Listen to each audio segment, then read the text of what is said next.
Hello my dear बच्चों। तो बेटा यहाँ हम स्टार्ट कर रहे हैं क्लास 7th के सब्जेक्ट साइंस का chapter 6 physical and chemical changes. Okay, तो इस चैप्टर में हम फिज़िकल चेंजेस के बारे में पढ़ेंगे, हम केमिकल चेंजेस के बारे में पढ़ेंगे, हम रस्टिंग ऑफ आयरन के बारे में पढ़ेंगे, हम क्रिस्टलाइजेशन के बारे में पढ़ेंगे और बहुत से टॉपिक्स हैं जो हम इस चैप्टर में कवर करेंगे। ठीक है, तो हम let us start the chapter. तो देखिए बेटा, इस पे दिया हुआ है changes are taking place all the time but are all the changes same. हमारी लाइफ में, हमारी डेली लाइफ में बहुत तरह के चेंजेस होते रहते हैं, परिवर्तन होते रहते हैं। ठीक है, कई तरह के होते हैं बेटा, पर्सनल होते हैं, इंटरनल होते हैं, एक्सटर्नल होते हैं, सराउंडिंग में होते हैं, फैमिलीज़ में होते हैं। तो क्या हम जो चेंजेस देखते हैं क्या वो सब एक जैसे होते हैं? नहीं, वो सारे चेंजेस एक जैसे नहीं होते हैं। कुछ चेंजेस नेचुरल होते हैं और जबकि कुछ चेंजेस मैन मेड होते हैं, मतलब जिन्हें हम करते हैं। ठीक है, फॉर एग्ज़ाम्पल जो डे और नाइट की फॉर्मेशन होती है, मौसम जो बदलते हैं, ठीक है, then plant sapling growing into young plant, एक छोटा सा पौधा बड़ा बनता है, बेबी बड़ा होता है धीरे धीरे। ये कुछ ऐसे चेंजेस हैं जो नेचुरल हैं, प्राकृतिक हैं। ठीक है, हमारे कंट्रोल में नहीं है। लेकिन कुछ चेंजेस जैसे कि रबर बैंड को स्ट्रेच करना, बलून फुलाना, खाना बनाना, ठीक है, कपड़े सिलना, ये सारे कैसे चेंजेस हैं बेटा? मैन मेड चेंजेस हैं, ये हम करते हैं। ठीक है, तो depending upon their nature changes are classified as physical and chemical.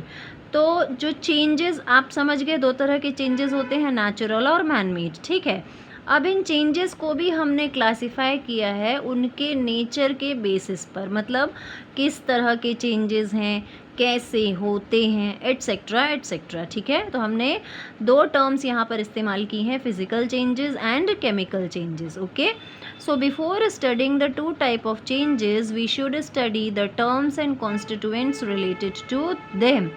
तो इन चेंजेस के बारे में हम डिटेल में पढ़ने के पहले हमें ये देख लेना चाहिए कि इन चेंजेस से रिलेटेड कौन कौन सी चीज़ें हैं जो हमें जाननी ज़रूरी हैं। ठीक है, तो यहाँ पर आपको दिख रहा होगा लिखा हुआ मैटर। ठीक है, मैटर मतलब क्या होता है? जो भी चीज़ें आप आसपास देखते हैं वो मैटर होती हैं। ठीक है, मटीरियलिस्टिक चीज़ें होती हैं। Okay, you are surrounded by a tremendous variety of materials things. चीज़ों को ही हम मटीरियल्स कहते हैं। अब चीज़ें बेटा कुछ भी हो सकती हैं, बुक हो सकती है, पेन हो सकती है, पेपर हो सकता है, मोबाइल हो सकता है, कपड़े, टेबल, चश्मा, एनीथिंग। ओके, हमारे आसपास कितनी सारी चीज़ें होती हैं। अब यहाँ पर दिया हुआ है जैसे कि चेयर है। ठीक है, बुक यू आर रीडिंग, ये बुक, ये पेंसिल जो आपको दिख रही है ना, glass of cold drink in your hand. So although most of these things are probably very different from each other, they have a common quality, they are all forms of matter. तो चाहे वो book हो, चाहे वो chair हो, चाहे वो glass हो, है ना, चाहे वो आपका हाथ हो, चाहे वो कोल्ड ड्रिंक हो, ग्लास में डला हुआ कोल्ड ड्रिंक हो, ये सारी चीज़ें एक दूसरे से बहुत डिफरेंट हैं। लेकिन इनमें कॉमन क्या है कि ये सारी चीज़ें किसका फॉर्म है? मैटर का फॉर्म है। ठीक है, मैटर के स्टेट आप लोगों ने छोटी क्लासेस में पढ़े होंगे, states of matter, solid, liquid and gas. ठीक है, क्योंकि मैटर से ही तो पूरा वर्ल्ड बना हुआ है। पूरा वर्ल्ड, कुछ चीज़ें सॉलिड हैं, कुछ चीज़ें लिक्विड हैं, कुछ चीज़ें गैसियस हैं। ठीक है, so all material consist of matter. Clear? अब भाई हमें ये तो पता चल गया कि सारी चीज़ें मैटर की बनी हुई हैं। ठीक है, लेकिन मैटर किस चीज़ से बना है? तो मैटर बना है एटम्स से और मॉलिक्यूल्स से। ठीक है, सो matter is composed of basic units called molecules. Matter छोटे छोटे यूनिट से बना है जिसे हम मॉलिक्यूल कहते हैं। ये बिल्कुल वैसा ही है बेटा, जैसे छोटे छोटे मोतियों की एक बड़ी माला बनती है। ठीक है, छोटे छोटे मोतियों को जब एक साथ पिरोया जाता है तो क्या बनता है? माला बनती है। वैसे ही जब मॉलिक्यूल्स को इकट्ठा किया जाता है तो वो मैटर बनते हैं। और मॉलिक्यूल्स से भी छोटा यूनिट होता है जिससे मॉलिक्यूल बने हुए होते हैं, वो होते हैं एटम्स, जिसे हम हिंदी में अणु कहते हैं, राइट। तो एटम्स से मिलकर के बनते हैं मॉलिक्यूल्स, मॉलिक्यूल्स मिलकर के बनाते हैं matter. Okay, clear everyone. For example water consists of water molecule which is made up of 2 atoms of hydrogen and 1 atom of oxygen। देखिए बच्चों, ये है आपके वाटर का फॉर्मूला H2O, ठीक है। तो वाटर किससे बना है? वाटर के मॉलिक्यूल से बना है, जिसमें 2 एटम है हाइड्रोजन गैस के और 1 एटम है ऑक्सीजन गैस का, ठीक है। आप लोग क्लास 7th में आ गए हैं। पिछले चैप्टर जो मैंने आपको समझाया था उसमें मैंने आपको एलिमेंट्स के बारे में थोड़ा सा बताया था कि एलिमेंट्स होते हैं, है ना, मेटल्स और नॉन मेटल्स में डिवाइड किए जाते हैं एलिमेंट्स, जिसमें से हाइड्रोजन क्या है? एक गैस है। ऑक्सीजन क्या है? वो भी एक गैस है।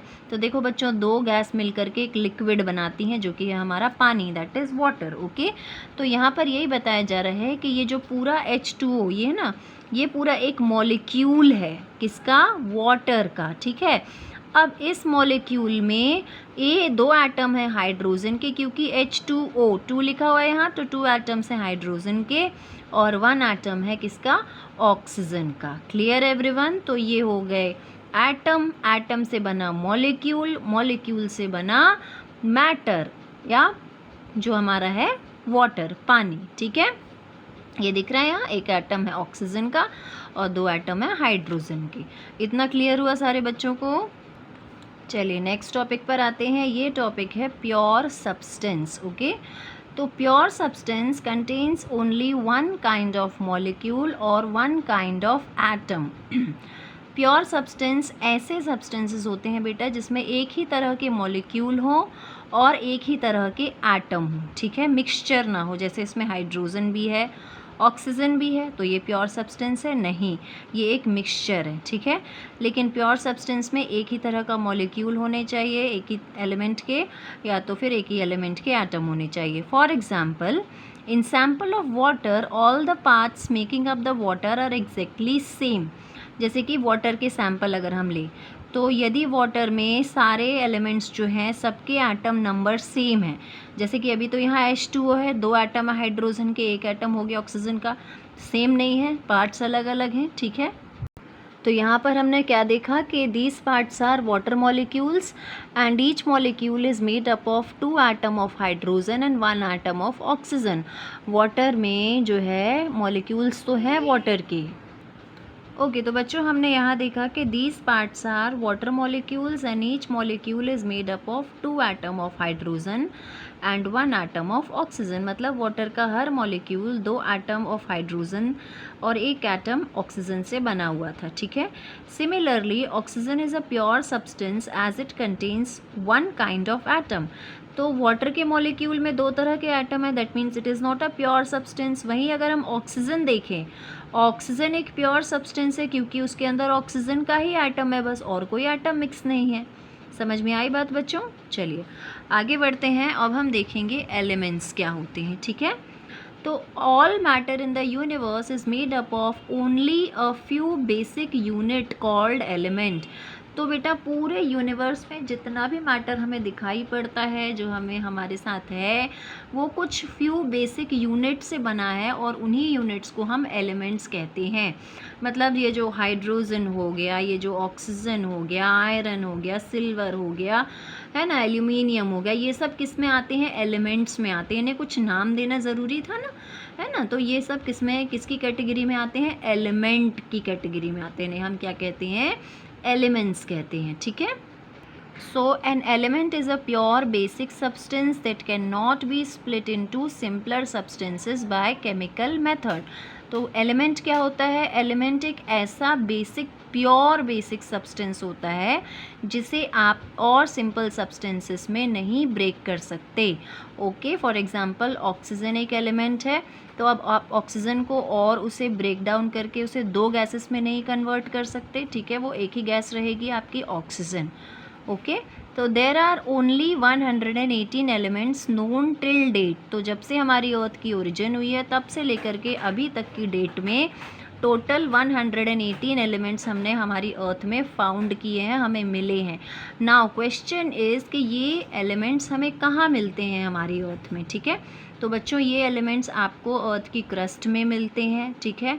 अर्थ की आउटर लेयर जो है क्रस्ट, वहाँ पर मिलते हैं, राइट। जिसमें से 92 नेचुरली मिले हैं, ठीक है, और बाकी के जो हैं वो मैन मेड हैं, साइंटिस्ट ने लैबोरेटरीज़ में बनाए हैं, ठीक है।